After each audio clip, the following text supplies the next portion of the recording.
Hello and welcome to the J Show. This is James speaking from Jimmerish FM. This particular J Show I just wanted to introduce because the audio is taken from a webathon I held, which was basically where I podcasted for 12 hours straight to raise some awareness of one of my film projects. And a few people came along and we had interesting conversations, and I did actually record a backup of the conversations, and I felt it would be cool to put them up on Jimmerish FM as a podcast. So there will be a couple of these J Show episodes, but this first one, Aaron McCann of Henry and Aaron fame joins me. So enjoy this episode of the J Show and just fall in love with all the webathon references, which are totally out of date because this happened many years ago. Okay, thank you. Enjoy. This is Aaron. Hello. You probably recognize the voice because he is a star. Like, apparently I am. I mean, until they make a new series, star. You're like the star. Yeah, you have this I guess. Weird friend called Henry. Sometimes it tags along. Yeah, he tags Danny. along. Yeah, he tags along with Danny. Yeah. But you're obviously the star of the show. Oh, thanks. Aaron, did you give out your last name? I assume your fame's saying. Yeah, it's Aaron McCann. McCann. It's Aaron McCann. Yeah. Bit of a good old Irish last name.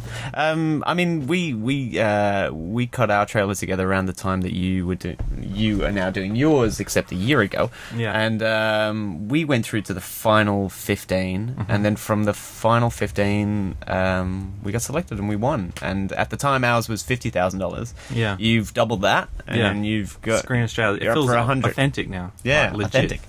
But I'd look into, like, hopefully, you know, the budget stretches. Like, we found that, you know, 50 grand, I mean, coming from a low budget sort of industry and working on lots of low budget stuff, you can make 50 grand stretch, but once you get into like a TV and feature films and there's ads and residuals and stuff, then 50 grand takes a while, you know, it takes a while to like filter out to everyone. It's quite hard to get going. Did you have to have an accountant to itemize everything? Or Yeah, we did. Secretly.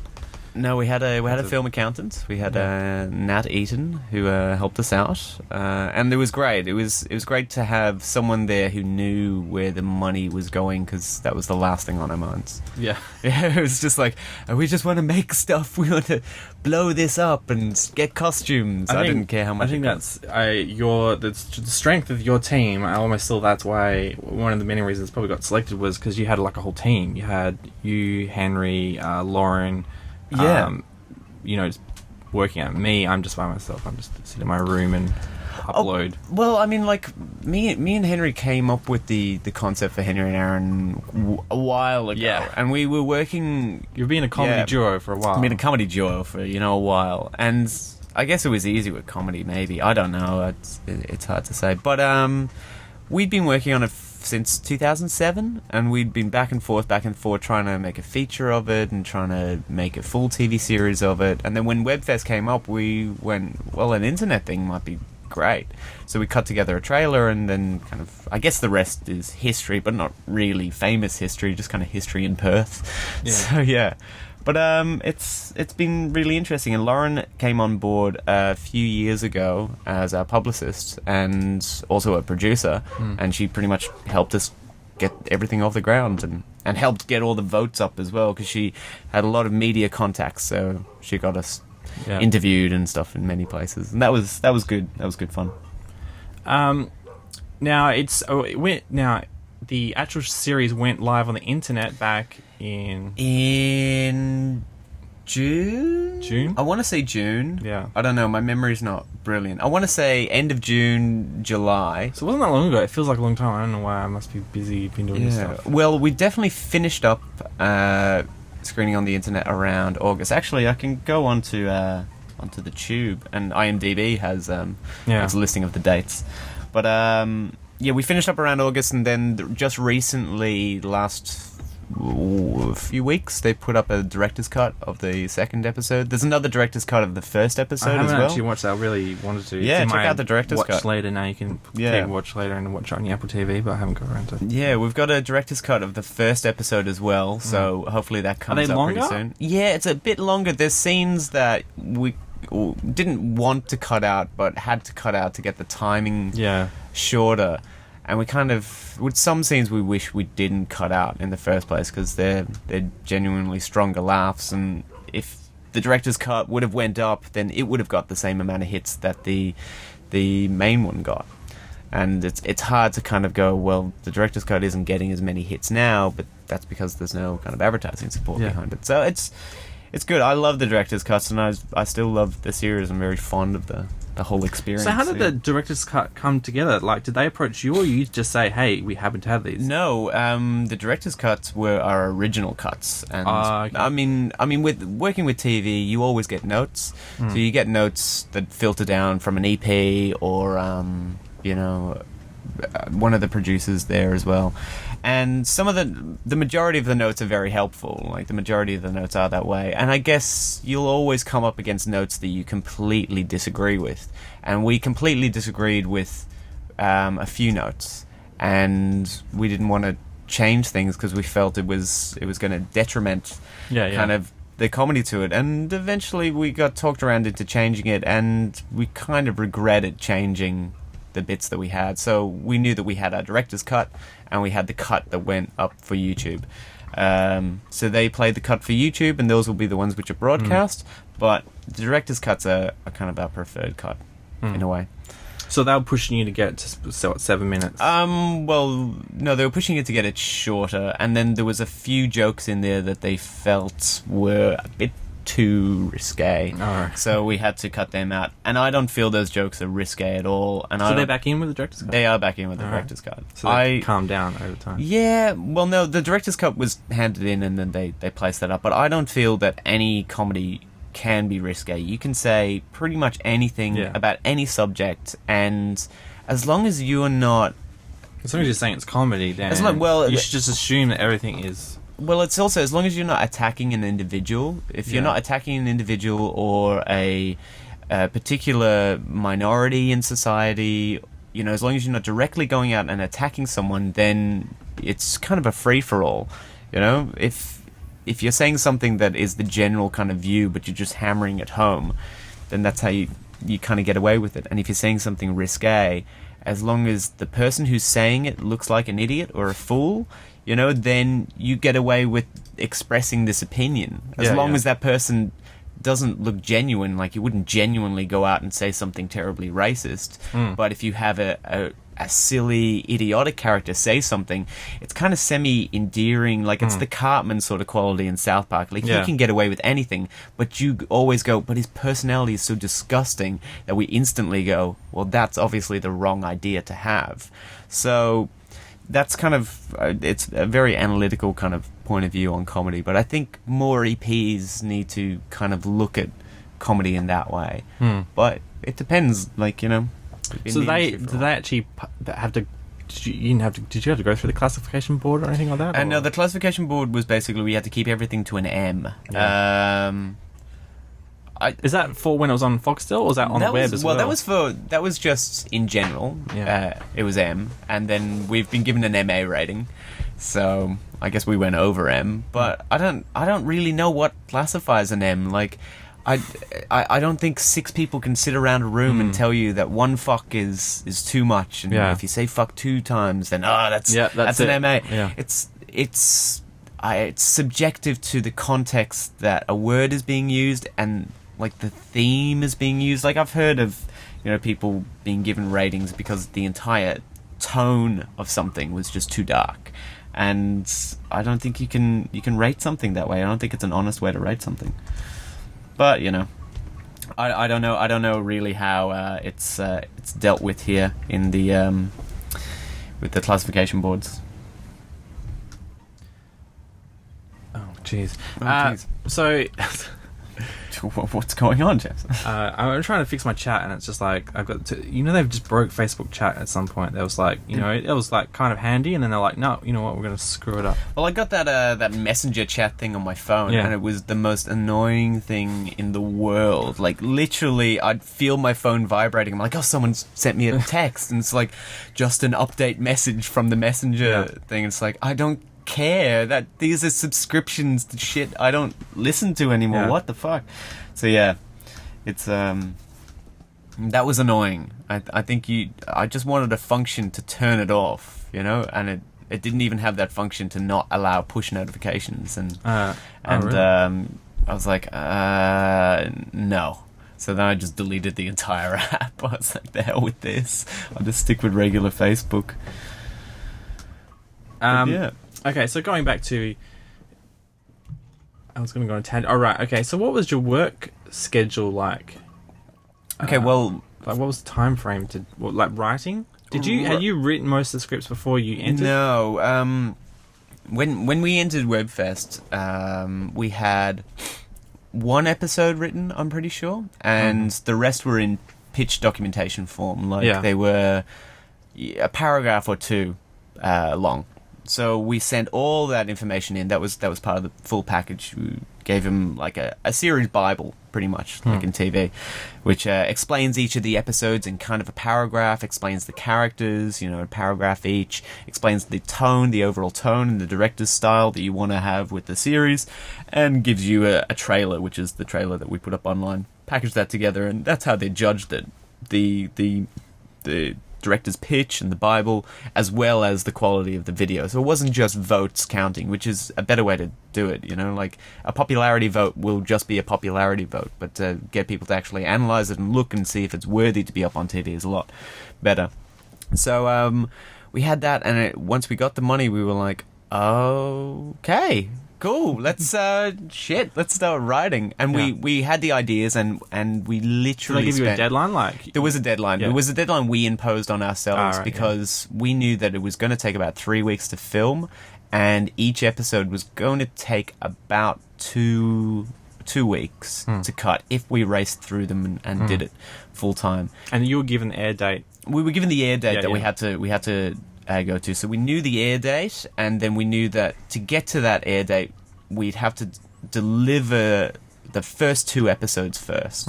So we'd always end up a week ahead of ourselves, which is kind of a good way to go. I originally wanted to deliver 4 episodes first and be 4 weeks ahead and give us time to work on the others, but then that blew up like completely. So it went down to 2 episodes first. So we gave them the first 2 eps, and we ended up being a week ahead of ourselves. And then as things got on, like deadlines got pushed back, and then there was the whole thing of us not going up on the net for a little while, and then we basically got back down to a week at a time. But I mean, it was a very interesting process. Once the first episode was on air, you're still editing the... Well, once the first episode was on air, we were editing the 3rd episode because we delivered the 2nd one. So when the 3rd one was finished, they'd play the 2nd one, and then we could edit the 4th one. And then they'd play the 3rd one, so we'd know that we'd be a week ahead of ourselves, and it was great to pace it out that way. And it's kind of like that when you look at TV series. Like, if you look at some of the bigger series, they always end up about 3-4 episodes ahead of themselves. So they're usually still shooting while the series is going on. I watched this crazy documentary the other day about Matt Park... The South Park guys, Trey Parker Master, about like, what, 6 days? 6-day turnaround. They just push themselves to do it, and they only do 7 episodes at a time because they just die. And they take a break. But that's like, there's something in the news and you want to keep it relevant. I mean, you can basically... There's something in the news, you post up something on the internet right away. The reason why that show is so successful is they can just go, we have all the backgrounds and all the characters, and they have a lip sync program so they can just say the words, and then it'll make all the lips and the lip movements for them. But just the animators, they sit around for 5 days and they've got 1 day to animate it. Like, obviously they get sent scenes early, but they seem so stressed out. They're like, can we just have something to work on now, because we're gonna have to realize they're gonna have to go 30 hours straight at some point. But I mean, it's brilliant. I mean, what they do is fantastic, and it's really satirical and really well done. I remember listening to the commentary of like season 13, and they hadn't even finished the episode that they were commentating on. So it's like, I think it's going to end in this way. I don't know. And it was like, wow, they're still working on that ep. So I guess in some of their downtime, they just record commentaries, possibly. So the series was very episodic in nature. Was that your decision, or did they encourage that? How do you mean? How do you mean episodic? Like, as in, you could probably watch any episode and just jump in. No, that was us. Yeah. Originally, when we had came up with... That's probably the wrong word, I don't know. Yeah, well, I think Every movie, they're very individual. They're very self-contained. Yeah. We came up with an idea for a full TV series, and this was a while before we did Webfest. And originally, the stories kind of linked together roughly, and it was kind of okay, I guess. I mean, looking back at it now, I'm like, those episode ideas were terrible. Yeah. But some of those episode ideas did go on to the series. But once we knew that Danny was going to be a major part of the series, like Danny Danielson, who's played by James Helm, he's kind of the antagonist. And he kind of gets the guys to do anything. And he's also our best kind of writing ploy in the way that we could give the most filthy, disgusting speeches to him and just let him do it. Because he could get away with it and we couldn't. Once we knew he was going to be part of it, it was easy to go, okay, well, there's 7 steps to becoming famous or superstardom. So what would those 7 steps be if they came from him? And then we just made these crazy bullshit 7 steps. And then went, okay, well, none of the episodes will be able to link up together ever. So let's just have them all self-contained. And we wrote them all self-contained, and we delivered the scripts, and they liked them. So we went with that. Okay. Yeah. It was an interesting way of working. I think we may have got in a little bit of heat with the episode organization, because we originally wanted a different order for the episodes, but one of the episodes that was always in the middle was Sleep Your Way to the Top. Not Sleep Your Way to the Top, sorry. Find Your Inner Self, where we're in the woods. It's like the weird Facebook thing, and I end up kind of, at the end of it, like, dying or getting a lobotomy. But we always wanted that one to be kind of in the middle. And to have 2 normal episodes afterwards, because what that shows, watching it, is it gives you this anything can happen sensibility. You know, if you have a character who dies at the end of an episode, but then the next episode they're alive, you get this cartoonish Looney Tunes sort of anything's possible. But they originally wanted us to have that as the last episode. And I went, well, if you're watching them sequentially, and they should be watched out of order anyway, but if you're watching them sequentially, then that just doesn't work as a last episode. It means that everything we've seen is part of Aaron's imagination, but to have the next episode not be that's what makes it go, that was its own little story. It doesn't relate to anything else. Let's move on. It's like the Christmas special. No, the Halloween specials in The Simpsons. You don't watch the next episode and be like, but Homer was eating someone's brains in that one. It's like, no, they're individual little episodes, you know? Yeah, and I guess that was a contribution for us. So, Aaron. Yes. I was going to ask you something else about something we left off. Well, why don't I ask the Christmas you? special. The Christmas special. No. I'll ask you later, but go on to the Christmas special. Yes, okay. So tell us about how the Christmas special came about. Was that a part of your marketing thing, or were you going to do it anyway? Yeah, no, that was part of the marketing. We got selected to the final 15, and what happened in the final 15 was that they went, okay, now's the time you have to market yourself, you have to push yourself out there, which kind of for us was like, shit, we've got to like keep, you know, pumping out and saying like, vote for us, and we were like, everyone will probably be doing posters and stuff like this and trying to get media interviews. So Lauren lined up a few media interviews, but we thought that the best way to try and show what we could do was to just go out and do something. So we went, it's almost Christmas, let's just do a Christmas episode. I'd love to do a Christmas episode. So we had no money, no time, but we had a camera, and we're like, okay, let's go and do this. And we got pretty much everyone who'd helped me out on my previous shoot, this horror film I did called Perished. I was like, okay, well, can you guys come down and help us out? And they were like, yeah, sure, no worries. And we got Anthony Webb to direct it and Ben Burkout to shoot it. And both Ant and Ben came on the main shoot. So it was a 2.5-day shoot. And we raced everything together. It was shot out in the pine forests, and we got everything together real quick, and we were ready to release it for Christmas, but we couldn't get the edit done in time, so we released it on Boxing Day. But yeah, and then from that, I think Well, that's when everyone wants to sit down and watch these things anyway. Yeah. Everyone sits around and they're looking for something to do on Boxing Day. That's why that's like the biggest. But seriously, on Christmas, as soon as I open my presents, I've got nothing to do. Nothing's open. I'm like, Oh, right. Whereas Boxing Day, everything's open because people are returning stuff. So I'd be like, I want to sit down at the computer. So Christmas would have been a better day for us. And but I don't know. Did you edit on Christmas Day? Yeah, we're still editing on Christmas Day. Yeah, but it went pretty viral. We put it out to Henry's brother, and he put it on a blog site in the US, and it just kind of took off from there and got lots of votes. And I think that, coupled with the quality of what we had done previously, was what got us over the line. And I think I remember seeing some of your competitors going, "Holy crap, that's actually good." You know, Ooh. They got freaked out. You psychologically won the war. Yeah, it was a psychological warfare. That's how you got to do it. Yeah. Really, you got to scare them. I'm scare doing them into submission. a 12-hour broadcast. Well, 12 hours, mate. There you go. It's so exciting. I'm I sure don't think I the could do viewers at 12 hours. home are riveting our 6 likes. Hey, 6 likes. That's only at the beginning. We're all doing this for Yeah. votes. Voteforsummer.com. Vote for summer. Get some votes in. So do you what's next? Next, well, Are you writing yeah, stuff? both me and Henry Yeah. are currently writing right now. We're writing a full half-hour TV series.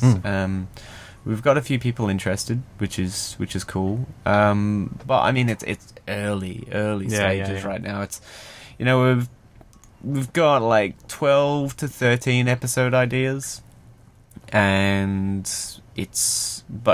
to get those 12 and 13 ideas, we wrote like 27 ideas, and we're kind of finding the best ones out of that 27, and then we're going to pick the best one and write one script of that, and then we'll pitch that around, coupled with another series Bible, and using the series that we just shot, plus Christmas special, plus a whole bunch of stuff like on a DVD to try and put that out there. But we've got to pitch it to Movie you didn't Extra talk to that first, Wilfred guy. Yeah. It was a Tropfest film, then it was an SBS series, Yes. and then now it's on HBO. I don't know if it still is, but it was. Yeah, with Elijah Wood. Yeah. But that took a long time, yeah, a long 'cause I watched gestation it. period. So yeah, It was. I think Tropfest came out at the Wilfred Tropfest thing was probably maybe the year before I went to film school. Was at Tropfest. yeah. Well, I was at That was Tropfest the year that 2001 it came or something. out, so Yeah. I was in the domain the year it came out, and I was like, "That's really really? funny." Yeah. And then So it that all took 10 blew years up. to get to HBO, pretty much. Yeah, insane. And so, what about you? You obviously work on other stuff. Yeah, well, you know. recently that's why I've got like a shaved head now. All right. Yeah, well, it was like razor shaved about a week or two ago, but my hair grows pretty quick.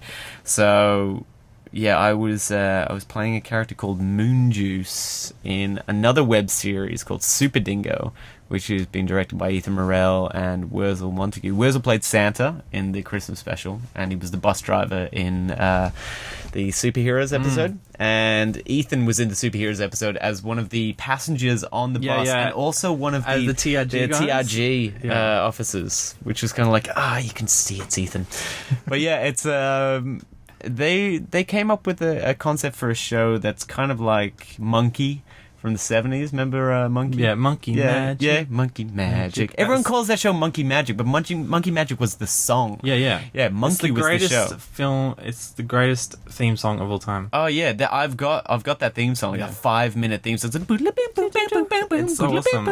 It's brilliant. Used to go to Amplify and like bring it on CD, that one song, and request it and say, "Here's." It's like, here's the Monkey Magic But no song. everyone's like Monkey Magic.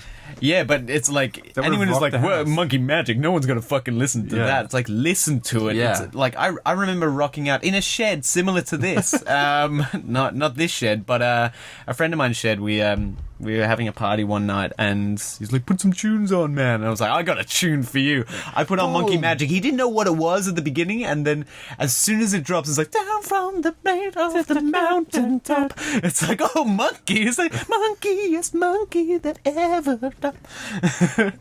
Brilliant. I love that song. So yeah. So if someone has a remix of that song, send that in. I'd love to hear it. I'd love to hear like a dubstep remix of Monkey Magic, if you have one available. I mean, I have They some can weird download. version, but it's probably on that computer, but in a different folder that you can't get to. In the private folder, Yeah. in those, everyone's got a private folder. On Well, their I didn't computer. want you to everyone to have to go through my phone, so I just logged into a different account. Oh, I see. But let me ask you. All right, okay, so I've got a question for you. Yeah. Then. Tell us about the final summer. Tell us about how that came about and what you're hoping to do with the full show. Well, I wrote the brief for this probably 2 years ago. That it's based on a girl who I know who's obsessed with Batman. Yeah. And she is a bit of a loner. She sits on Twitter and talks about Batman and things she's also likes musicals. So it's a weird. Batman's the mixture. best. That instantly sounds like Juno sort of attractive. Yeah. It's like Batman. Yeah. She likes Batman. And Done. so I had this idea, and she's probably not as old as us, but in her 20s, but she looks pretty young. And so I had this idea that sort of spawned this idea of, what if there's this girl who was a total loner but was into Batman, and suddenly she got this inheritance from her Bruce mysterious Wayne. father. Yeah, and suddenly she's got Bruce Wayne money, and what's she going to do? She just finished high school. She can go traveling. She can go to any college or school in the world. She's got that much money. But she is know what? Did she go and try find the jade flower? Yeah. While she's traveling around Thailand? Meets up with Liam Neeson and be like, Liam Neeson, what are you doing? He's like, let's fight. And so she just the story is she gets this money, and after a while she's not sure what to do. Eventually she starts going on eBay and starts buying pepper sprays, shot taser guns and things, and building this arsenal, and thinking she'll go out and bust some chops with some people. There's also the other story. Her best friend is gang raped at schoolies, and then she's got this. Wow, it's a dark, kind of like how Batman's revenging his parents. She's revenging these guys because, that's the drama side of it. There's the sort of the fun side of she's a superhero, and then there's the dark side. Yeah, where and that's based on truth as well. I had a friend who that happened to, and then she didn't want to report it to the police. Yeah. And because it was at schoolies, everyone was going crazy, so the police didn't really take it that seriously, and everyone tried to talk her into doing it, but she didn't want to do it. So these guys got away with it, and so I've known people that sort of stuff has happened to. Yeah. But I also know people who have got revenge from that, and seriously, the people who did this to a certain girl they weren't. I don't know if they're still in a mobile state anymore, but they have been dealt with, because you can't. I don't know. A lot of that shit you can't really deal with in a lawful sort of sense. So there's some sort of I love vigilante justice. I love a good vigilante justice sort of story when you're fuck those guys. But I mean, it's why did you want to tell this story in a short internet sort of format? Just because. I can never decide what to do in this format. Because I spend most of my time writing more stuff that's probably better suited from a novel, but I hope to make it into a TV series. And I had to find some kind of motivation. So this is the father the movies that I'm writing about, the feature films I'm writing about the father, the mysterious father. So I thought, here's an idea. I can make a spin-off that would encourage me to make it.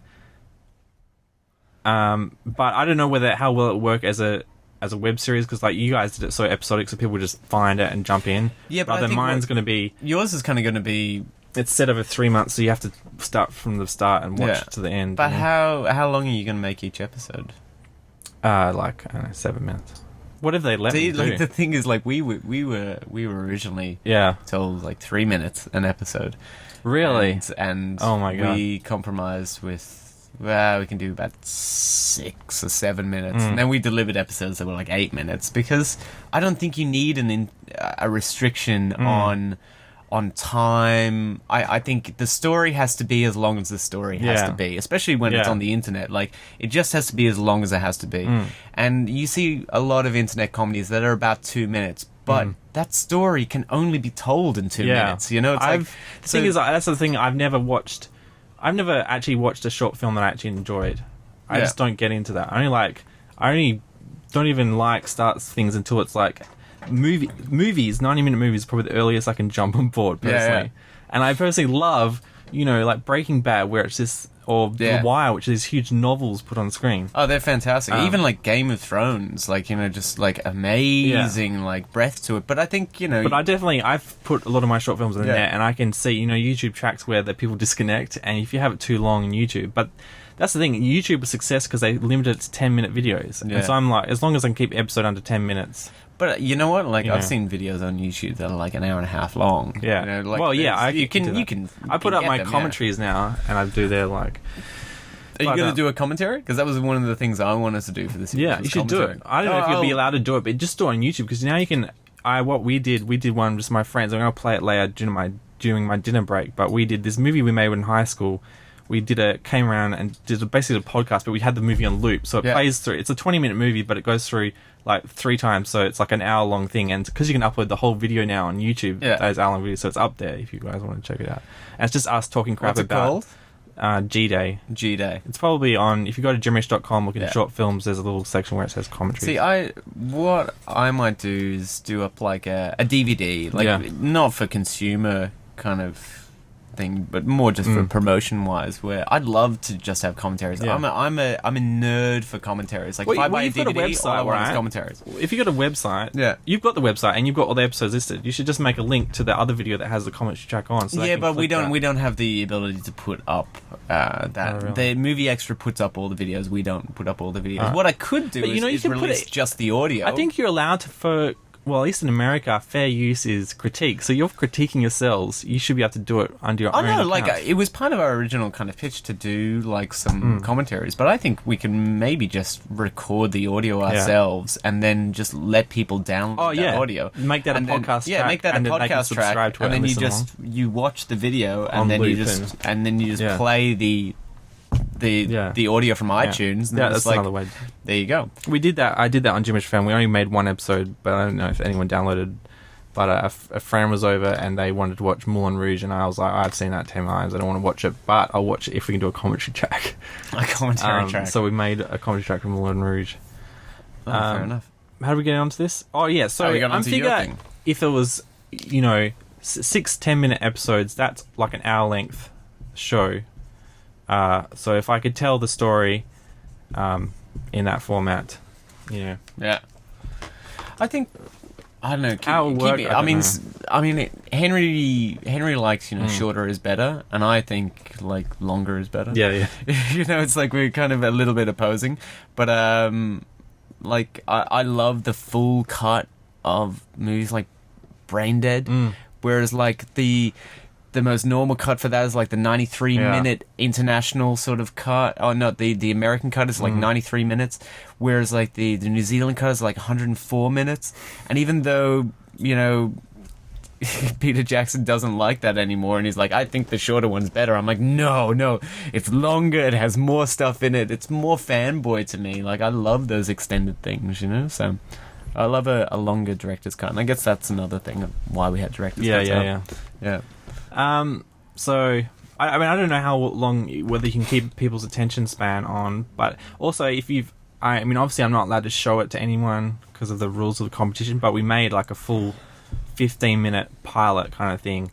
Yeah. And we sort of told the whole setup by using like really, the actual, there's like each, well, I don't know if I'll do this in the final thing. We did the same thing. Yeah. I mean, it's kind of, when we went to cut the trailer, we were like, I'd love to enter the competition, but if the competition doesn't pan out for us, then I want to have something that I can show. So we shot a lot more than what ended up in the trailer. Like, we had like shitloads. Yeah. So it's kind of like, if the comp didn't work, it's like, well, at least I got at least a half hour worth of stuff to show people. So yeah, I mean, it's a good way to kind of tackle it.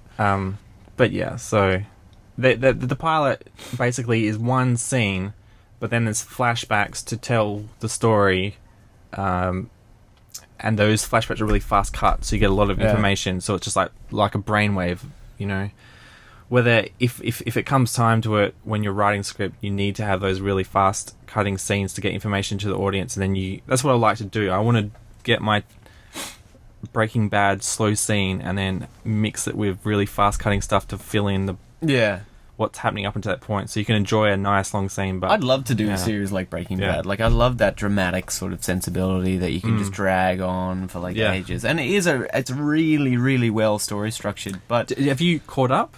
no, I am up to season 3, so I'm not as far flung as many. There's others. just one Yeah. mind-blowing scene where it's like, Don't tell me. No, I know. Don't spoil I it wanna for me, talk James. about it. Don't tell me about but it. yeah, No. it's one of the greatest. Like, let's just leave the camera going and see what happens. Kind of. Yeah. I mean, it's all love that. scripted, but it's Like AMC's The Killing as well, like that's fantastic. Like I cannot wait for the second season of that. Even though I know I could just pick up the original Danish series and be like, I'll find out where this left off and finish watching it. I Yeah. kind of want to follow the characters that I'm now invested in, even though I know from going to the original I could instantly find out what happened.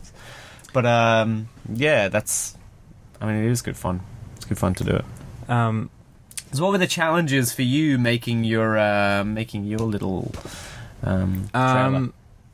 well, not having people to do it. Not having The people. reason it got made was because that first 2 years ago when I wrote that first script, it was like, a 7-page script that you could like a standalone episode that you could put into like Tropfest or something. Yeah. So that was I didn't really want to do that, but that was my pitch to get people on board. But then I got the two girls together, and the mother, who's not seen in this pilot, and then one of the girls pulled out, and that sort of fell apart because I couldn't find anyone in the last minute to do it. So skip a year, I came back, and my friend was sitting around, and we're like, we should make a movie. And so I just we just went out and made it. I think I'm trying to remember now. I think I borrowed your camera to do it. Your and Henry's. Yeah. Yeah, I think, yeah. So maybe I helped you out with something, probably with Henry and Aaron one day, and I was like, hey, can I borrow your camera? And then we went out and we shot it like in 2 days or something like that. Actually, that's another thing to really bring up. Like, I guess, I don't know how it is in other states and stuff. And I know how it is working on bigger production films, because I've worked on Drift, that Sam Worthington film, and I've worked on a few other bigger films. And, I've worked, from 2003 onwards, I've pretty much been part of the film industry in some way, working as an AD or other things. So I know how it works budget-wise.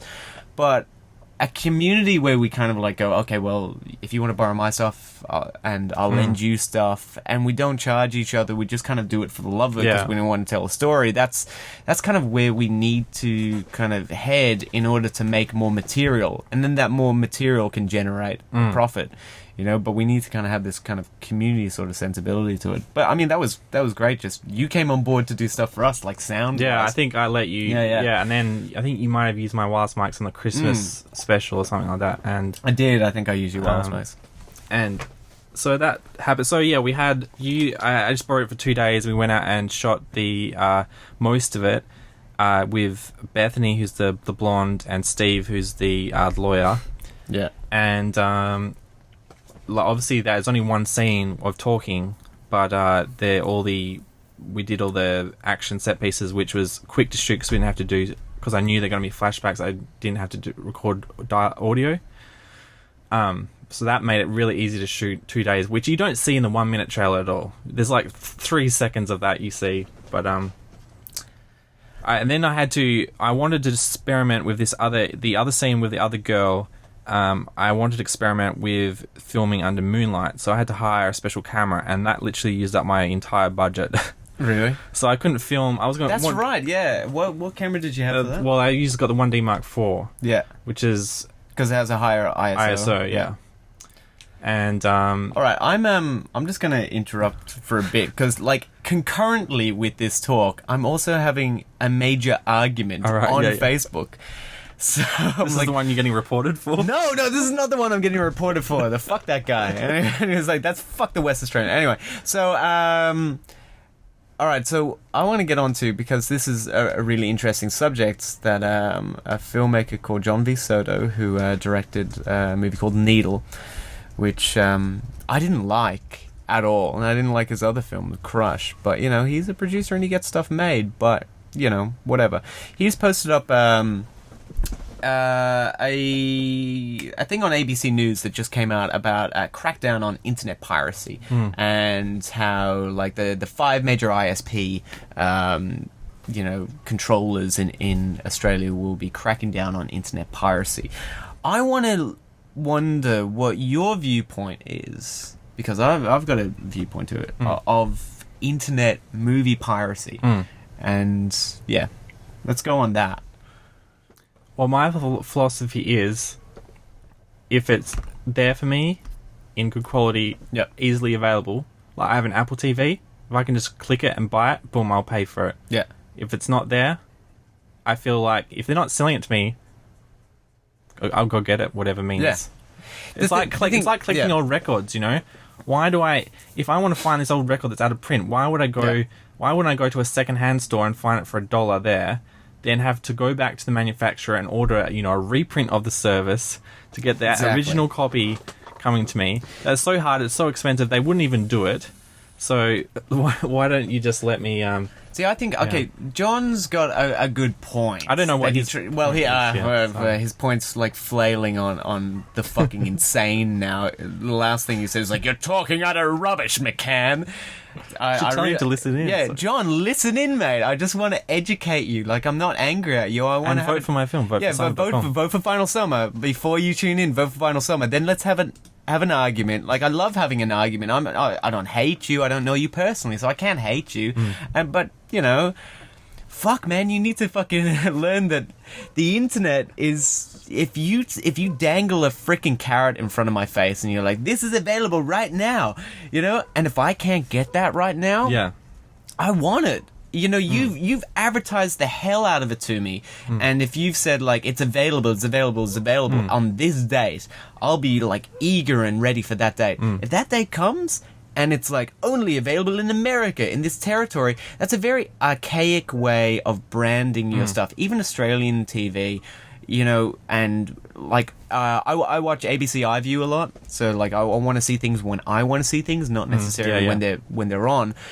But because I use Firefox to watch The Daily Show, because I have to unregion lock my Firefox so that I can watch a TV series that is free in America. So my Firefox is set to an American region code. But every time I go on ABC iView, it's like, it's not available in your region. So then I got to go to Safari, which is on my Australian server, and watch that.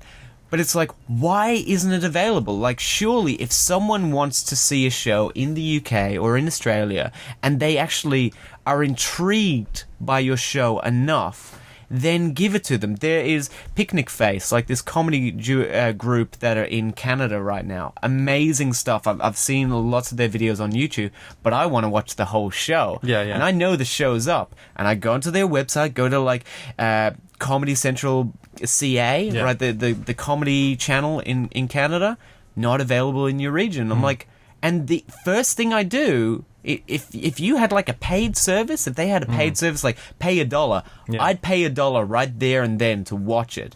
But the first thing I do, because that's not on your website to watch it, I instantly go to torrenting to find it.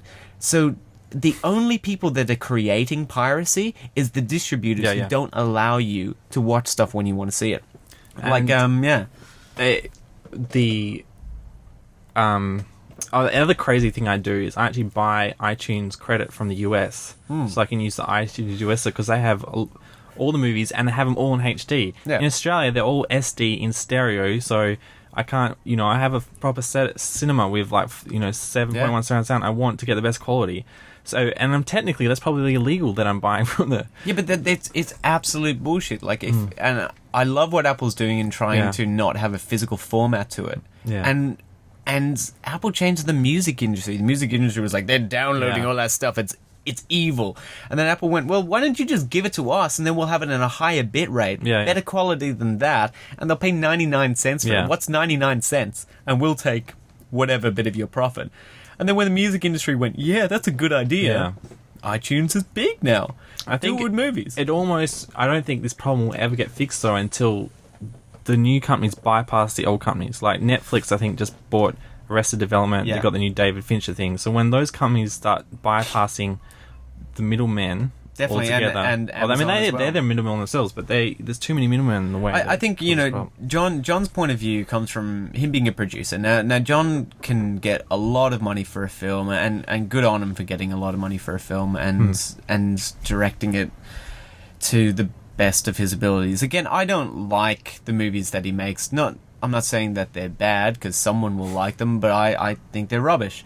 But he has sold them in a lot of territories. Now, that's a very archaic way of kind of going, selling them in a lot of territories. Yeah, you get a distributor's money and you pay it back, but all I would need, if I'm making a film, all I would need is pay back the investment I put in, plus a little bit, and let me make my next film. The profit-wise that you're going to be getting should come directly to you. The fact that he has to pay off distributors in each single region means that he has to make X amount of dollars before the film is paid off, because he's sold it to so many places.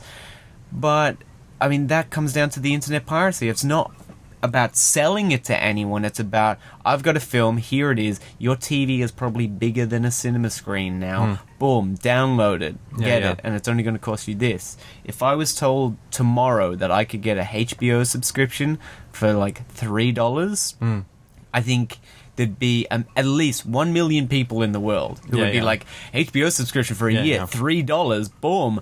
That's $3 million you earn like in a single hit.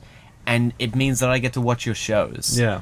Well, apparently HBO has this amazing iPad app where you can watch everything instantly, but you have to be a cable subscriber that sorts HBO to actually use it. You have to log in with your cable, like if it was in Australia, you have to log in with your Foxtel username and thing just to watch the HBO app. Yeah. Even though HBO is set, you know, but the thing is, their arguments are that, you know, Foxtel will pay a set amount, boom, and they're guaranteed to get it. Rather than if they go their own and set a la carte, they don't know if everyone will buy it. So they're too scared to branch out. You know? I think, you know, Foxtel is kind of a way TV should be going, in a way that it's like, you pay a subscription and you get X amount of channels. Yeah. But what if I want more channels throughout the entire world? Then all I need to do is pay a subscription to an internet provider that links to my television, and I've got all the channels I need. And then if I want premium channels, premium movies, I pay another 50 cents for HBO, another this. That's a lot more money people can be getting than being like, I need a physical television and a box that sits in my house, like a bit of hardware, or you link it all up through the internet and it's a code. And that's it. It's just a code that you buy. And of course there's going to be people who will crack that code. But there's people who crack the hardware. I remember, like, a friend of mine, like, years and years and years ago with Foxtel had one of these fake little gold cards and he could get all the channels for free. Yeah. It's like, people crack the hardware all the time, so why not take the chance and make it on the internet? And, like, with Google TV that they're doing right now, there's more access to more channels, but a very cheap cost, because consumers don't want to spend a lot on it. But you're not going to earn a lot at the beginning. When Amazon started out, they earned nothing at the beginning. They made a loss for the first 6 years or something. And then they took on and became one of the biggest internet sellers around. You've just got to slowly build that audience. But to do that, you've got to do it very cheaply. I wonder if we'll get... I mean, the... Google TV has just added apps to the software, so you can get an app. So, like, kind of like if you have an iPad, you can get the ABC iView app, and you can watch ABC iView shows. And in America, you get the HBO app, and you get channels. So these apps will become channels. Whether that will be the next medium, you have to buy the Warner Brothers app to get access to all their movies, and hopefully Google TV will make it indexable, so you can bypass apps and just search for something, and then that'll be the ultimate service where Warner Brothers is getting their middleman money still, and we just have this universal search where you just search for something and it'll take you to the appropriate app once you've searched. I think the most archaic way of thinking is region locking and having...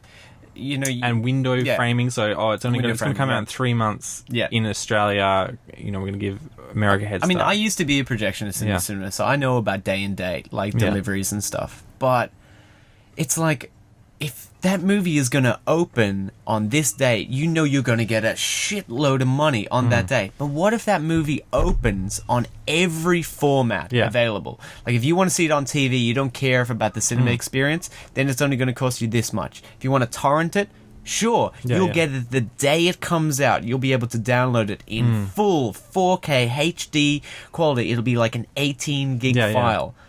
And you'll pay like $10, you know? And you don't get to keep it because you'll watch it, you know? And then it'll instantly delete off your computer. And if you want to keep it, then you pay $50. Yeah. You know? I mean, you're not on Twitter, are you? No, I'm not a big Twitter lover. But so Twitter comes alive, you know, when the live things are happening. So if it's shown live on a TV in America, right? Everyone's talking about it, and people are following all the celebrities, and their celebrities are talking about, and they're talking. So everyone who's on Twitter wants to get the show right away because they don't want it spoiled. So they want to watch it, or they want to watch it either live with everyone else, or they want to watch it on the same day. So when they're talking to other people, and then they don't get spoiled. Yeah. And what not only does that buzz creates publicity. So what's on in the US is all these people in Australia hearing about it because they're following American celebrities, right? So they get that buzz.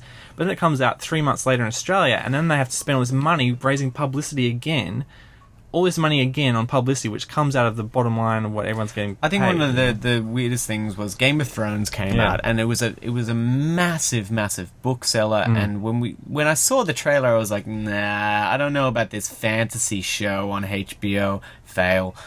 And then I downloaded the first episode, and it was amazing. And I literally caught up every single episode after that, and I watched it in full HD, loved every bit of it. And when that comes out on DVD and Blu-ray, I'm going to buy it. Yeah. Like, I'll buy it. I'll buy the books because I saw that film. Like, I'll buy it. I'll consume it.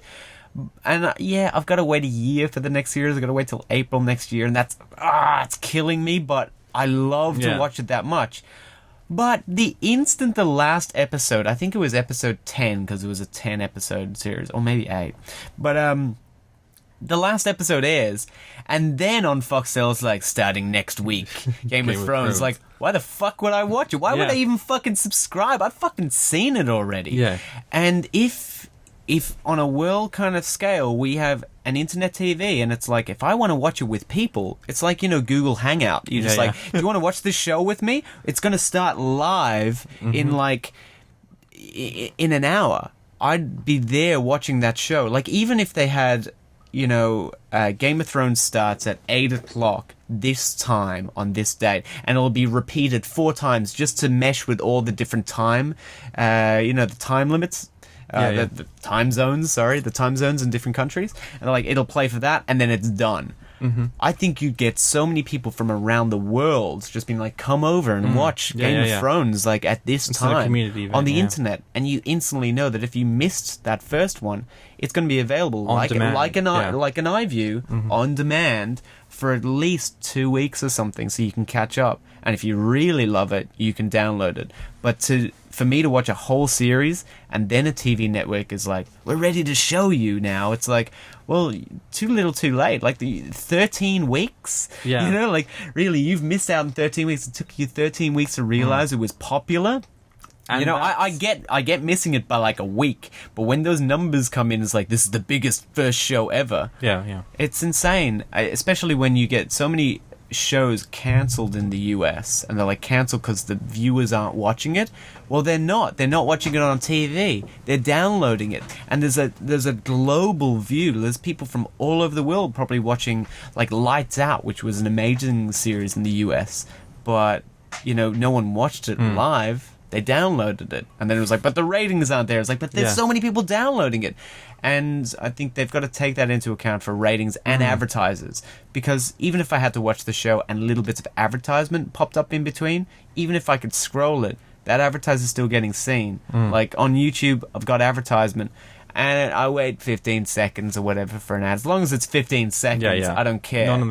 None of these, like, if you put ads all the way through, I'm just going to fucking hate it. But if you give me a 15-second ad at the beginning of everything I download, and even if I can't scroll through it, it's 15 seconds of my life. Yeah. You know? And I still get to watch the show I want. Or while it's buffering, you know? Yeah, while it's buffering in the background, give me an ad. Yeah. That's completely fine, but to crack down, like John's saying, like, oh, internet piracy, you're taking every time you steal a movie, you're stealing $100,000. Yeah. Well, that's Where does that math come iTunes from? taught the music world that if you make your products easily available, people will buy it. People will pay money for it. If it's there, we'll take it. I mean, I haven't pirated a song that wasn't on iTunes since then. Like, literally, what I do now is if it's not on iTunes, I find the YouTube music video, which is available there for free, and I rip that. Yeah. Yeah, but I've done that plenty of times. But the thing is, it's like, it's not... But it takes me a while to do it. I'd rather just click one button, and boom, it's on my iPhone, you know? I would rather just be like, how many cents? Yeah. Done. Like, I buy apps like no one's business, so... why not provide me with the song? And I still love buying a physical CD. Like, there's I'll still go out and buy an album from my favorite artist. Like, I'll want to just have the packaging, everything. And same with movies. Like, I love buying DVDs and Blu-rays. Like, I want to have them. So, but I want to see them first. Yeah. And if I really love them, I'll buy them. But if I don't love them, I won't go out and buy the physical copy, but I'll still have it on my hard drive. And when I need to wipe my hard drive space, like I do every month, I'll just go, seeing those movies, delete. Yeah. You know? And then if I really want to watch them again, there's a physical copy I can go out and buy for like $10. But as soon as the prices go up of the physical copies, because they're losing money, that's ridiculous. So I think John's argument of the internet providers, like, about time, you know, they crack down on the small consumer with $100,000 fines and years of jail time. If they spent all the money they spent on lawyers, just building a better platform to sell stuff, I'm sure it could be so easily done. They wouldn't have to. It'd probably be cheaper. Yeah. I've used a Blu-ray recently. You put it in there, you go through like 20 warnings. Some Blu-rays now have many warnings. Trailers they force you to watch. You can't unskip some of these trailers. It's just like, I don't want to see that shit. Like, I buy something to buy that. I don't buy something to watch the trailers. But if you have a menu in there that's like trailers, I'll probably go to that. But if you give me, like, ever bought a pirated DVD that wasn't quite right? Like, yes, I have. I've been the one making them many times. Yeah, so like, you're punishing the people who actually paid for the DVD. The people who pirate it, they don't get those the people who pirate it don't get those things. And that's why, for them, free is better. But if you give me higher quality than a DVD, you give me Blu-ray quality at a very low bit rate that I can download very quickly. Yes, I know we don't have the national broadband network and stuff here, but even if you have iNet, Apple TV, ironically, you shouldn't say this on air because they might, if they find out of us, they'll do. But they actually cache the US's iTunes store in America. So on Apple TV, on the American store, you click rent and it's playing in 720p HD in 5 seconds. Yeah. Before the first warning label on a Blu-ray has thing, and you didn't even have to put in a disc or swap disc or anything like that. It's just... I just think it's such a backwards way of thinking. All these studios, some studios don't even put their stuff on Apple's studio because they've got some beef with Apple, you know? I want to pay you and I can't do it because I won't. Like, going to the cinema used to be an experience. Going to the cinema used to be that, you know, oh my god, it's Friday, we're going to go to the cinema, it's going to be great. And I'd get there and I wouldn't rock up for the first 5 minutes because there'd be ads. But then I'd want to see the trailers. I'd be like, the trailers, because I want to see what else is coming out. Then I'd watch the movie. Now I go in, if I still don't rock up for the first 5 minutes, it's because there's music playing and then the ads are dispersed in between the trailers. So it's like, I can't get rid of the fucking advertising. And then I watch the movie. And if it's something I didn't really want to see, I feel like I'm duped in by the advertising to it. And if I didn't even want to go out, and if there's people talking in the audience or like people ringing people on their phones, it's not the experience I want anymore. Whereas I can grab a whole bunch of people and be like, let's go watch this movie. We're going to watch it Friday at my house on a big screen in full HD, full surround sound. Cool. What's it going to take? 20 minutes of my time to download it that day for nothing. Yeah. So, yeah. But if I could download it for like $5-6, I would. Yeah. You know? And quicker. The thing is, with speed, like, it should be, if I want to download it quite quickly, then it should be, if I'm paying, give me a very, very quick download. Yeah, you got to put it on a very CDN. high quality. Like Sony, they have HD rentals on there, but it's all hosted in Japan, so it takes so long to download because you have to download it from Japan. So where do you hope to go, James? What do you hope to I would achieve? love to make the finals. I doubt that I'll get. I doubt they're going to give $100,000 to me to make this. Don't thing. be so down on yourself. We didn't think that. Like I got the news. I was up in Broome at a funeral. Oh, dear. And I got the news, and I was kind of like torn and being like, "Oh, what?" And yeah, we won the 50, and it was insane. But don't count yourself short. We were like, they'll never give it to us. They'll give it to someone in New South Wales. They'll never give it to us. So you never know. You might be up for it. Yeah, I would love to make the finals. I would love to. I don't know if you get any exposure, but just to be judged. To be judged on. Did they give any feedback before the finals, or they just? No, it's basically if you get into the final 15, that's the only thing they tell you. You got into the final 15, and then they tell you, from what we had last year, was that you then have to get more promotion and try to get the most amount of promotion and stuff to your work. So we set out to do that, and we won it. And it's judged by like 3 or 4 judges, so which it should be. It shouldn't just be a popularity bullshit. So yeah.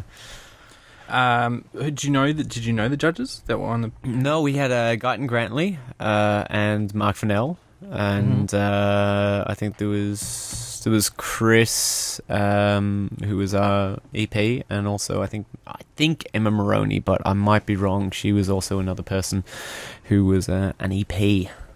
So yes, but I could be wrong on that one. What are you typing away? Sorry, I'm telling people to Skype in. Skype in, tweet us, Facebook us, MySpace us. You were mentioned earlier that you'd worked on a feature film recently with Sam Worthington. Yes, I did actually. Are you allowed to talk about that as a top secret? I can't really talk about much. The movie's called Drift. It's a surfing movie. I was the third assistant director on it, and Sam Worthington was part of it. It was shot down in Margaret River, and it will possibly be released next year, early next year sometime. That's all I can say. Is it actually set in WA? It's set in WA. Yeah. Well, it starts in WA? Yeah, it's all filmed in WA. It starts in Sydney, and then the main characters end up in WA, and then they grow up in WA, and you get to know them. And Miles Pollard is the main, the Xavier Samuel from Twilight, and he's about to come out in a new film called A Few Best Men, or Worst Best Men, I think. So he's in it as well. He's one of the main characters, plays Jimmy, and Sam plays a character called JB. In it. So yeah, and he's kind of like traveling surf photographer hippie. Does it have anything to do with Taj Burrow?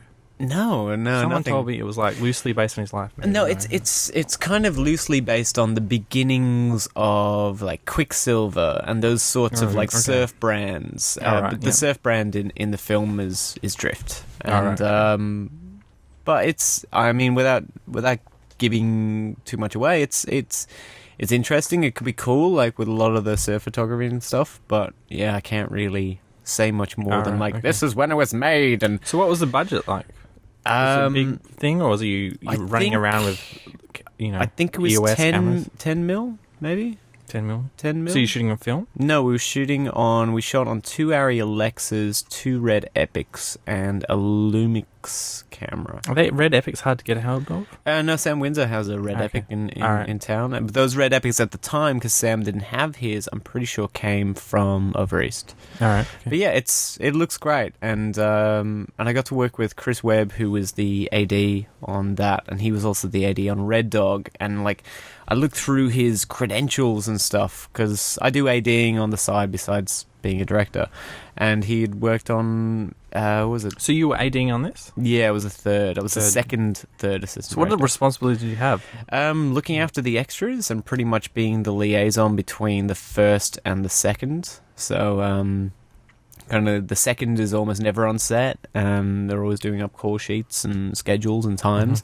And the third is usually on set looking after the actors, getting them from the trailers to set, and then looking after the extras in the background, like directing the extras and placing them in places. And then the first runs the whole set. So that's a big budget. Is it kind of... They they also have to obey working hour laws? Is it easier because you're not? Like, no, well, I mean, 24 hours. Yeah, you've got to obey the working hour laws, definitely. But I mean, we get into overtime some days, and some days we didn't. I think working on a bigger film, you do get that a lot, which is nice. I even working on commercials, you go into overtime. You're like, yeah, there's lots of money, but I mean, when you're directing and when you're producing, I mean, those overtime laws are really detrimental to you. It's like, fuck, I wish I could just get this, but I don't have enough money. Yeah. If you have enough money, if you have a $10 million budget and you go into overtime, great. You go into overtime, you've got money to spare. Yeah. But on like something that's like $50,000 when you can't even pay anyone, their proper rate, if you go into overtime, it's like, all you can do is apologize profusely. Yeah. It's like, I'm so sorry for going into overtime. But I mean, we pulled it in. We got on schedule with Henry and Aaron. We shot everything in the 3 weeks allotted to us, and then we went one day over. But with that day over, we just shot the opening title sequence. So, and everyone wanted to come back for it, and we kind of built up a bit of a camaraderie on set, which was good. I actually missed your opening title sequence, maybe for the Christmas special. It's just you and Henry just rocking out on the front. Oh, that was us on the front lawn? Yeah. That was awesome. That was kind of fun. It was just like, okay, we need to shoot something. Yeah. So we set up the camera and like, oh shit, we're both directing it. It looked like it was shot like a magic hour, It was just shot at whatever think time about you did it. 4 or 5 o'clock. Yeah. So, but then Henry graded the hell out of it. So yeah. Anyway, sounds cool. That was good fun. So what other first AD work are you on? I did after Drift. Do you do like volunteer work, or you only work for pay? No. I used to at the beginning of my career. I used to do a lot of volunteer work, and was kind of like, I just want to build it up. Yeah. But I won't do it if it's not for pay anymore. I think like volunteering and work experience is great in your first 2 years. You get so many contacts, but after that, the instant you say I won't do it for any less than this, then you get a lot more actual work. Yeah. So, but I went on to a TV movie with Graham Bowler called Sundowner. It was originally called Sundowner. It's going to be called The Great Mint Swindle. I think. Okay. I think it's on Channel 9. It was directed by Jeff Bennett, who directed Hating Alison Ashley, and he's directed a lot of Underbelly and Police Rescue and stuff like that.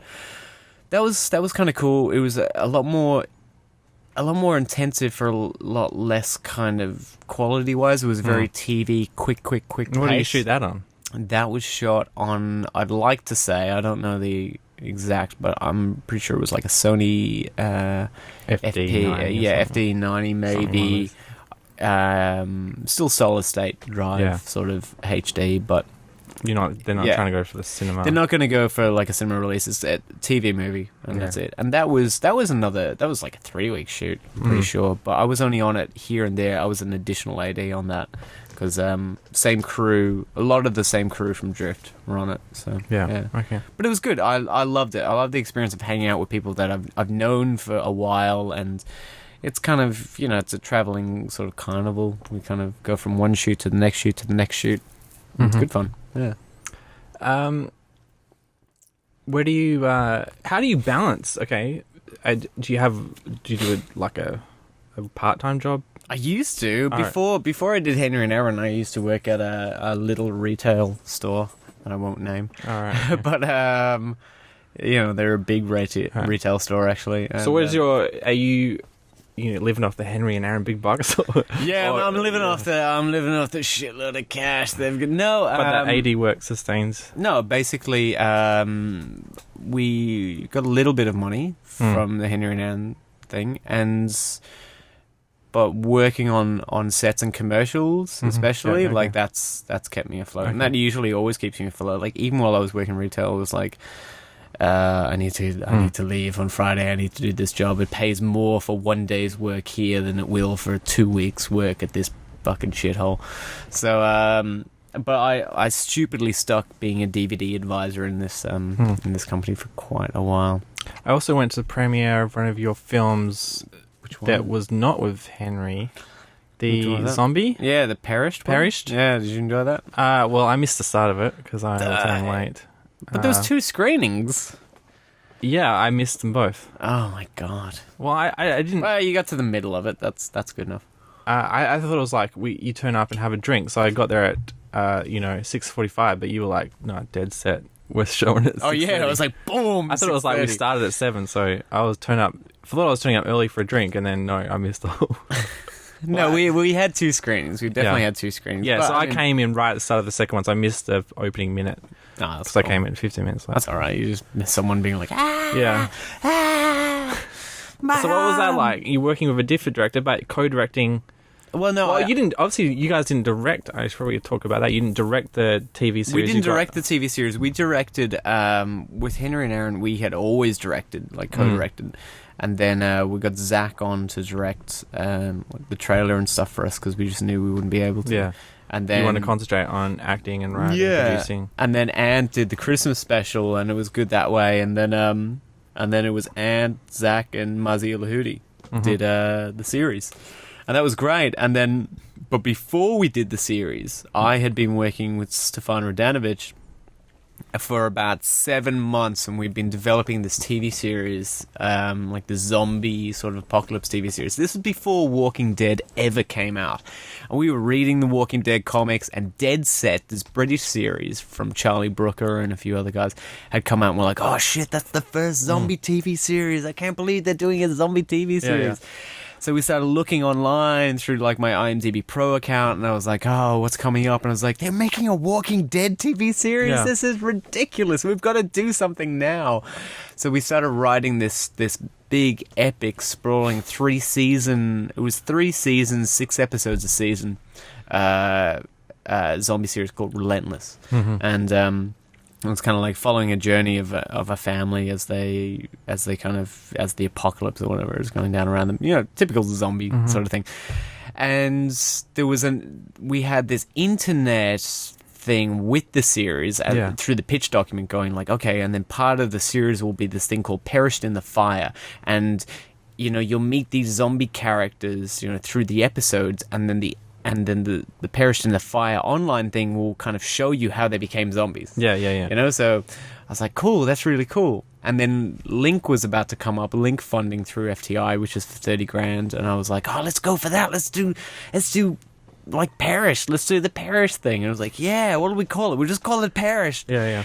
And then Stefan was like, what are we going to write about? I was like, a zombie, just a zombie. Yeah. Like, let's make it interesting. What can it be? And he's like, I got a shed in the backyard. I was like, he's in the shed. He's trapped in a fucking shed. And then it took us 6.5 months to write the whole story around the shed. It took a long time.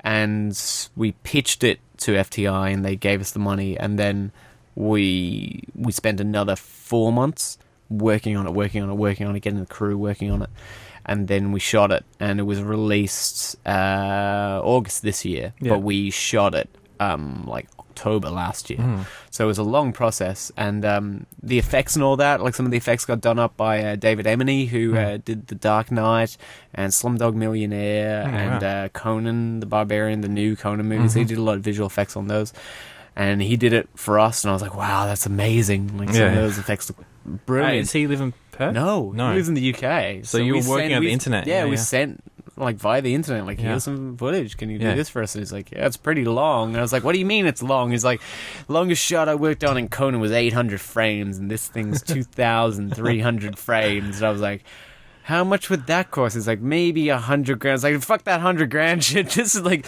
you do whatever you can do for nothing. Yeah. And he was amazing. Like, but how did you get hooked up? Were you just talking on James Helm, Danny Danielson. Oh, Danny Danielson. Danny he's Danielson. British? Yeah, because he's British, and he seems all to know each other? all of the British Isles. Okay, the British Isles seem to know each other. Yeah. No, Danny was Dave's best man at his wedding, and they'd been good friends for a long time, and James and Dave, like, they'd worked on another Aussie film together, and because of that,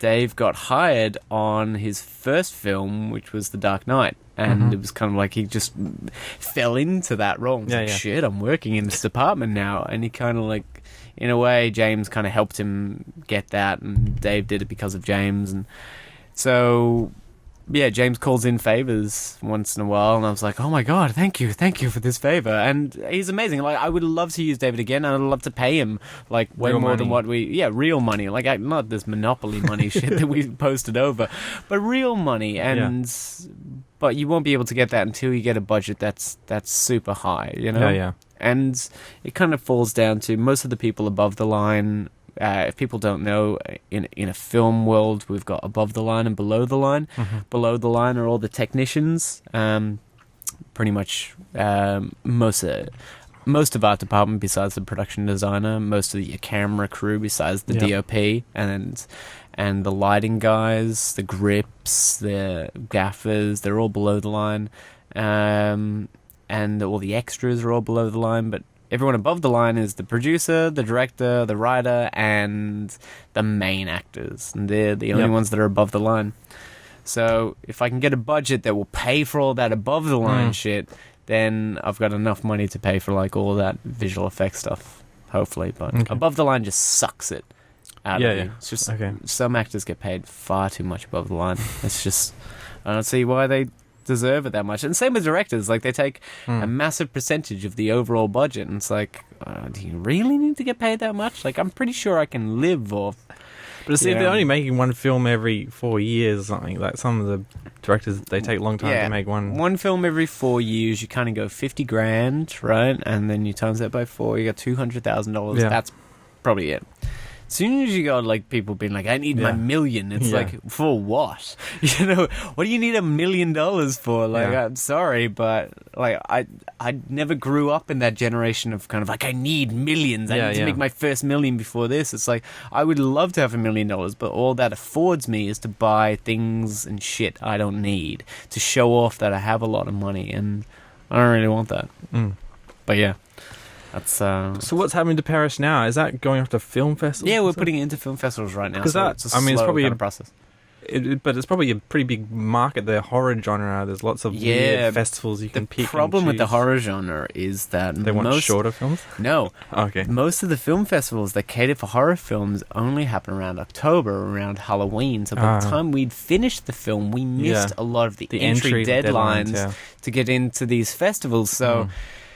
We've kind of got to wait almost another year to get into the festivals that are going to be screened around Halloween. So what we're trying to target right now is festivals that look for fantasy films or genre films, as well as dramatic films and the bigger festivals, and target them. Like, we're going like Berlin, Cannes, and all that. We'll enter them, but they really look to see if you've got a previous film festival beforehand as well, or if you're a bigger film and not necessarily genre, but we may as well target them right now, and then we'll aim for the genre ones when those deadlines come up. But again, like another year, it's a long waiting kind of process, but it's good. I love it. So what's like working with Stefan instead of Henry? Was it different? Weird? Very different. No, very different. You just, because it sort of came organic, like, oh, we should do this. And well, I mean, Stefan and me work in very different ways. We like different films together. Like, Henry's pretty much all comedy and loves his comedy stuff, but both me and Stefan love really dramatic, horror, dark films, which Henry doesn't really get into. He likes comedy. So when I work with Henry, it's all about comedy. When I work with Stefan, it's all about just creating different ideas to try and facilitate that genre. So sometimes it's kind of fresh working with Stefan. Sometimes it's, fresh working with Henry, depending on what we're working for. But it was good fun. So what happens on set? Are you trying to be like the Coen Brothers and be the two-headed monster kind of? No, we both know the script really, really well. And Stefan has an editing background and I have a cinematography background. So I talk to a lot more of the camera guys and be like, okay, it's got to be this, this, this, and this. And we've got to have this shot and this shot and this shot. And then Stefan knows how much coverage he's going to need for when it comes into the edit. So there's other things that he'll be like, we need to have 2 or 3 cameras on this so we know that we're going to get coverage for it. I just feel that if we're going to do a scene that's a two-hander, then we've got to have 2 on it. So he comes from that background, and I've always been of the aesthetic of getting it all in one shot.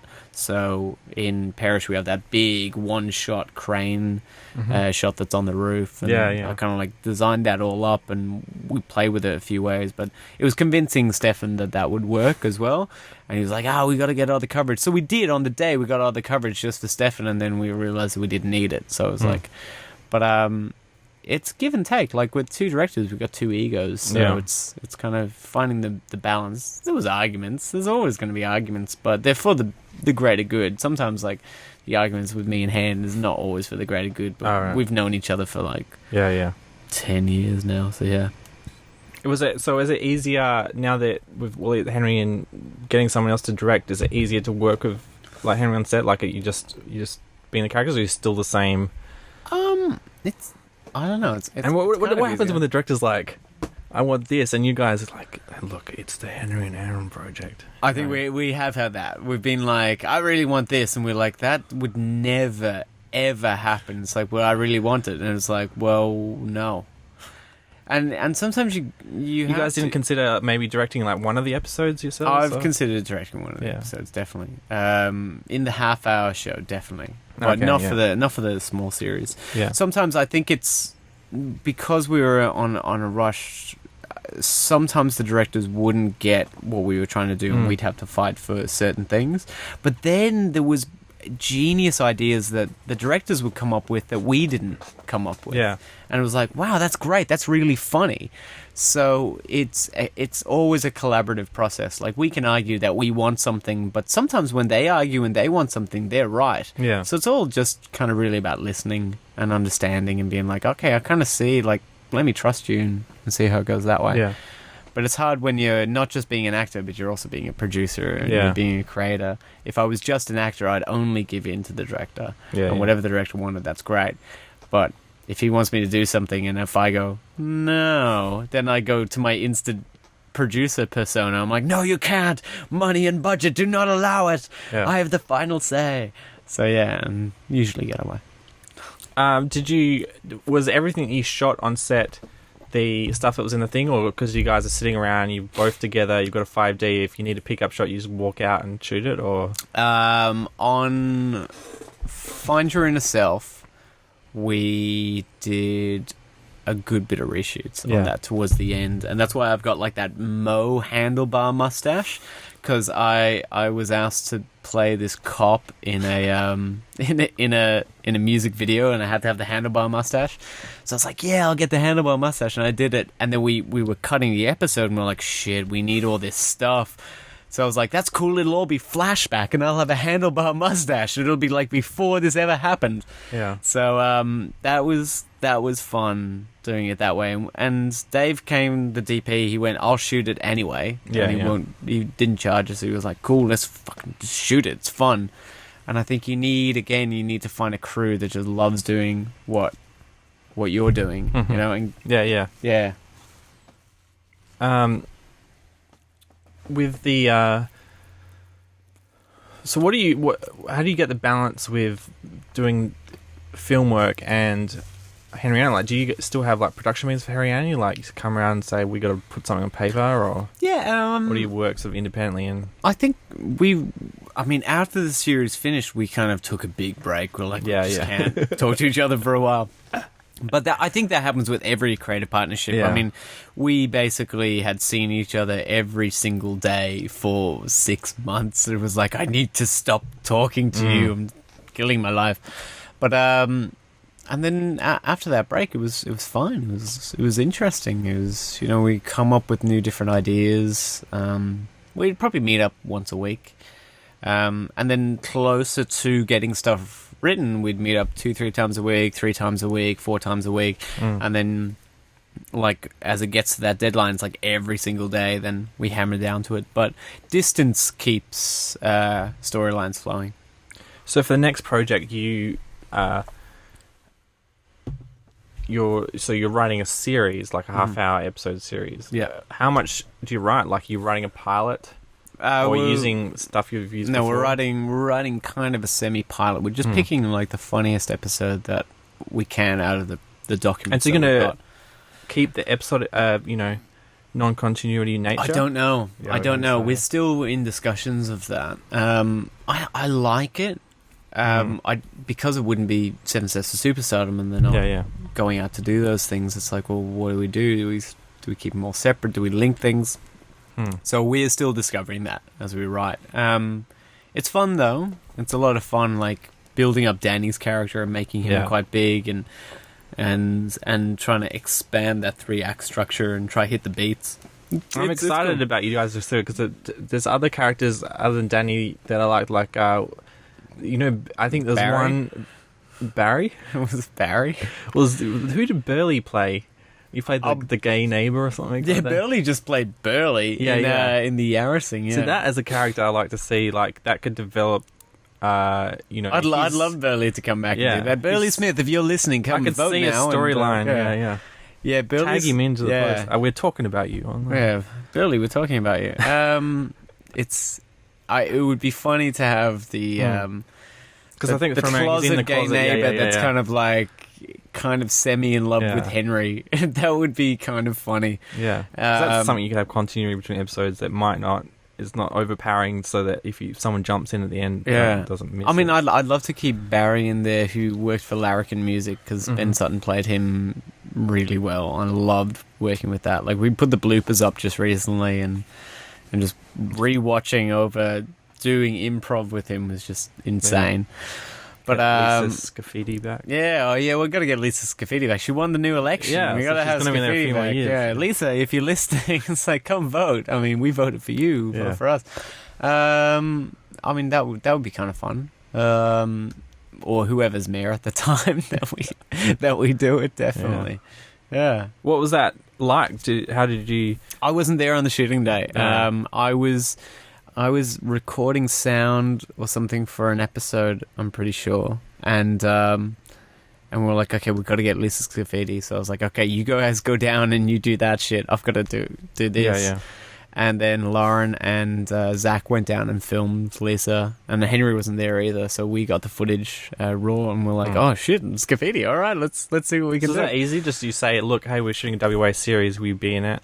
I think it's easy when you have people like Lauren. Lauren at Muse Bureau, just the phone calling. It's pretty much like, I need this person, and Lauren will be like, I'll get them, and she gets them. So I mean, on an episode, I needed a baby. Yeah, I needed to have a baby to be like, oh, this is my baby child, and within literally, I think, 12 hours, Lauren was like, I've got you a baby, and they're going to be here at this time, and they'll wear these clothes. And I was like, fucking, you got a baby in no time? Brilliant. So I had to like hold the baby, and I was like, I don't want to hold the child. What if I drop the child? I'll be in trouble. So I'm always scared of like holding little babies in case I get into trouble on a film set. Be like, You've got some other stuff underway. You've got a digital short or something?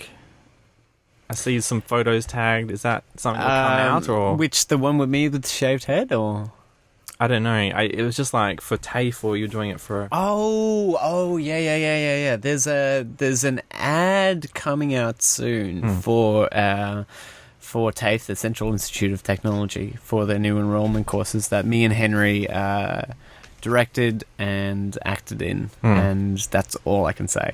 But it's not part of the Henry and Aaron canon? It's not part of the Henry and Aaron... Oh, well, it's probably part of the canon. Like, if you had Star Wars and Star Trek characters in an ad, it would soon become part of the canon. Yeah. So I guess it is part of the canon, but it's weird in its own way. I really can't say too much because there's kind of some big surprises in it. But we're looking at about... Well, so that will be on YouTube, or will be on TV? I think we're looking at YouTube right now.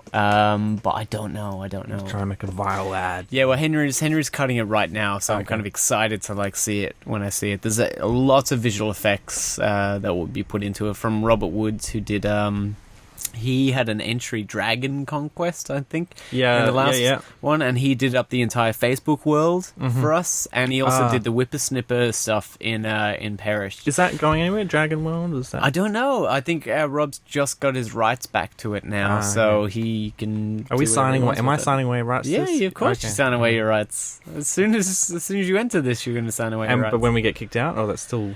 Yeah, then I think you've got a year or something like that. So it'll come back to you. Okay. So just you know, I was thinking there's an Optus one as well, and I wanted the Optus 180 project. Yeah, to enter something into that, but I might have to shoot something, obviously. Yeah, I think if there's anyone out there wanting to do a TV series or wanting to do a pilot like the Optus 180, and which is run through MTV as well, and Webfest, like if you want to do something short, get it out there and try for something, you should definitely enter it because I mean, big things can happen. Yeah, I'm thinking of shooting something on my 4S, because anytime you say, this video is shot on the 4S, you know, it just gets hits, just like, oh, wow, it's almost like a DSLR, It's like, no, it isn't. Yeah. It's like I saw one the other day, it was fake, and it was getting all these hits, and I'm like, it was like done in slow motion, so obviously filming like 60 frames per second, and I'm just like, I can't do that on the 4S. iPhone, yeah, and I think he just tagged it on just to get hits. So have you seen there's a weird converter for the 4S where you can have a film lens on the 4S that looks like the most ridiculous contraption I've ever seen. Well, I've got my old thing that you guys think borrowed to do one of the Henry Aaron shots, and I could probably mount my iPhone 4 onto that and film the projected image. That could be, nuts, that would be ridiculous. No, it was just walking around with a phone with this giant I made a short film with a 3GS where it was for pack, so it was improv pack. So I just. I had them wear wireless mics, and I got an adapter that allowed me to plug 2 wireless mics into the iPhone. So I was walking around, and the receivers were in my backpack. So it was trying to be subtle. So they're walking around the city, and we went to IKEA, and I'm sort of just filming like my phone, like it's just we're mucking around, but they're dressed up in character. And that was back in the 3GS days, and I dropped my phone, so it was all scratched, it was all blurry. So I'm feeling I want to do something like that again, but have a more specific storyline. 3GS and higher quality, yeah. So. Do it, man. I reckon there was the director who... Because I don't have any money to do anything high budget anymore. Like, I'll be editing on my MacBook Air, because my MacBook Pro, this one here, like, as soon as you render video, it will just overheats and turns off. But I mean, who was it? The director, I completely forget his name now, but he did Old Boy and Sympathy for Vengeance, Park something.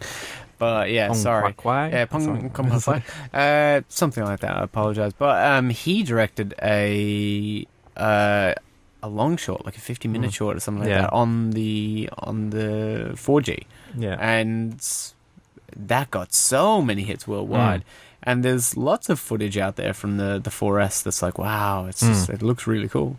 So I think cameras are kind of going that way. Yeah, I just put some video I put on Vimeo of just me filming a sunset, and everyone was like, that was back when the 4 came out, and they just got heaps of hits, just obviously people searching for 4 exactly, because I didn't promote it or anything, it just... Look at the 4 can do.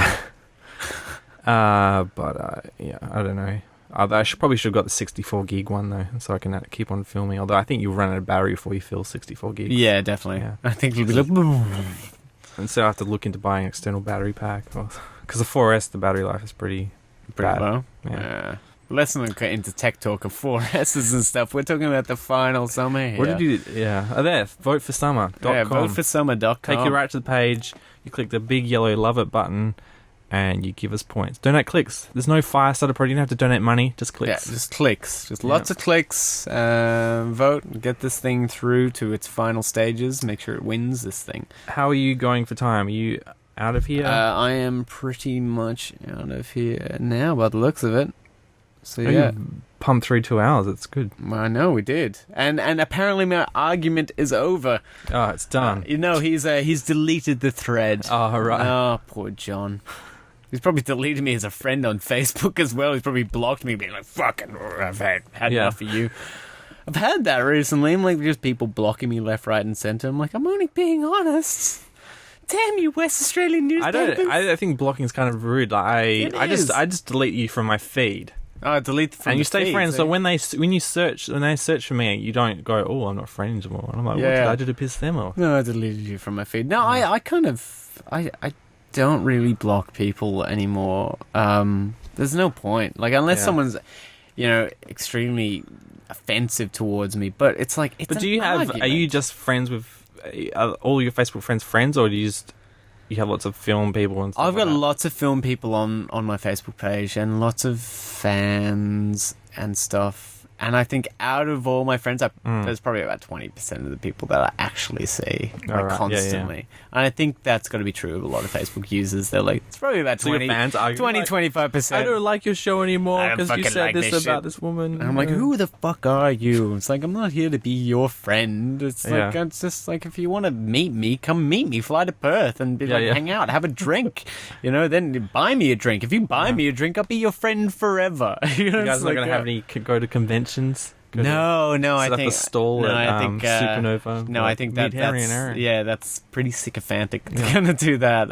I wouldn't want to set up a stall at Supernova. I reckon that could be a good way to start your next series. It's like, we're famous from our web series. Come, I think good intro. I think I'd be kind of going on to the point where I would think that our web series is so famous that people are just like running through the crowds like Justin Bieber, like baby, like running towards me. I'm like, no way.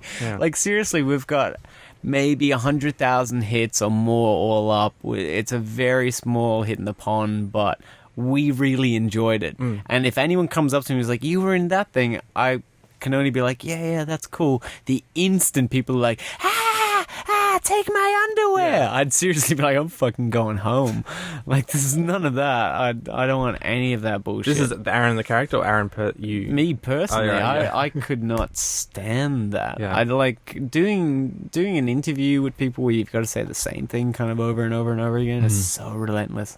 And then when you have random people come up to you, which I did recently, I had a random dude come up to me at the pub and was like, I love that show. And it was this happened, and this happened, and this happened. And I was like, yeah, I know, I wrote it. And then this happened, and when you said that thing, I was like, yeah, I know, I said it. And I was like, yeah. And it's like, and I wanted to be really nice to him. I was like, I really do appreciate that you love this thing so much. And that fills me with a lot of joy that you love it. But you cannot just walk up to me and just start these conversations like you knew me, because you don't know me. And it's interesting, it's fun, it is fun. Start, just the beginning. SBS, they'll be like, I'm gonna hunt you down, I'm gonna find out where you live. Actually, I don't give a shit, like, cause I'll eat out regular places. I'll do regular things. I don't buy into the celebrity bullshit. And if people want to go and take if people want to go and take your photo and stuff, it's like, you're a celebrity. You just dress normally, because they don't take photos. They go, he's not wearing his makeup. It's like,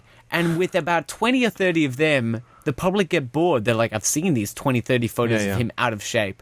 But what the public don't realize is that most actors have to get out of shape and shave their heads and do terrible things to be in the next role. And then you love them for the next role, and they're like, oh, look, he's getting fit again. Oh, he's growing his hair back. He's with this girl. He's with that girl. It's like, I really don't care. It's like, I just want to do my regular thing. And if you get me in a photo, you get me in a photo. Just don't bother me when I'm talking to my friends.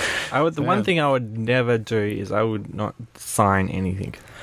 I have and would sign things only because I had dinner with John Woo, right, in Sydney, really? And it was awesome. And everyone from our table was going up to his table and was like, I'm going to get him to sign something. So I was like, what the fuck can I get him to sign? So I had like a little place card with my name on it. It says like Aaron McCann, like sits here. I was like, that. So I went over and like waiting in line with this guy. And then I walked up and was like, hey man, how you going? He was a lot shorter than me. And I was like really polite. And I was like, I love The Killer. I love Hard Boiled. I think they're the best films of a generation. Do you mind signing this for me? He's like, yeah. And I was like, so thanks for dinner. And he's like, yes, thank you. I was like, can I have a photo? He's like, yes. And he had a photo. I was like, cool, man. Keep it real. And then I just left, and it was like, it wasn't like I was trying to get into a conversation. I knew I was there as a fanboy, and it was like, as a fanboy, you just got to be like, sign this picture, boom, done, and that's cool. But as soon as if I was there, like, John, baby, right, I started getting into like his personal sort of conversation, like, oh, when you were with that relationship with this thing, it's like, fucking seriously, I don't know him, so I have no privy into that. I shouldn't really go into that. I don't mind being like, can you sign this? Like, sure, no worries. Yeah. But like, we're friends, right? Let's add me on Facebook. No, sorry. But anyway.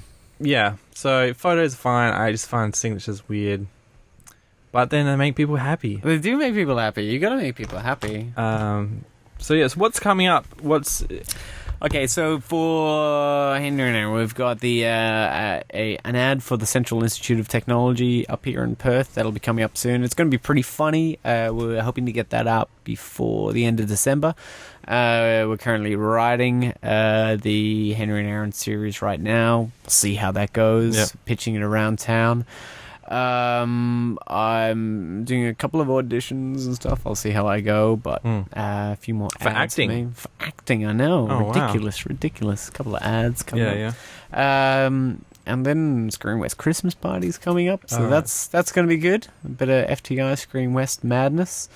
And then we'll see. Yep. I'm kind of a free agent and just running around doing stuff. There's a Caleb who's the kid in Get Your Brand Out There. Yeah. He's got a film that he wrote while he was on the set. Oh, really? Called Deadly Dogs. And Is it about dogs who fight each other? No, I can't tell you much about it. It's I'd love to tell you lots about it, but we're very interested in trying to produce that, like try to get a film made by an 11-year-old that is basically like the 11-year-old has complete control of the crew. And be like, I want this shot from there, and we just go, yep, sure, no worries. And they're 11, so they can do whatever. And I would love that, because I would have loved that when I was a kid. So I'm desperate just to try hope and see it doesn't turn out like Spy Kids 3D. No. God, no, was it? It was something different. It had Lava Woman and Special Girl. Oh, Shark Boy and Lava Girl. Yeah, Shark Boy and Lava Girl. Yeah, even though that's Taylor Lautner from frickin' Twilight. Like, you were in Shark Boy and Lava Girl? Yeah. Come on. So, that'll be interesting. I mean, that'll be interesting. But that's what I've got going on right now. And until then, get your votes in for Final Summer. Vote for Summer.com. But where can we find you? Probably henryandaaron.com. henryandaaron.com is where all your Henry Aaron needs are.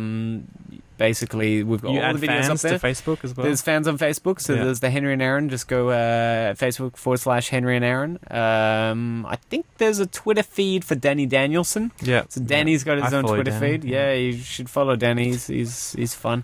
So Danny's got his Twitter feed up there, and just stay tuned. There'll be more stuff coming up from us in 2012. No worries. Thanks for coming on.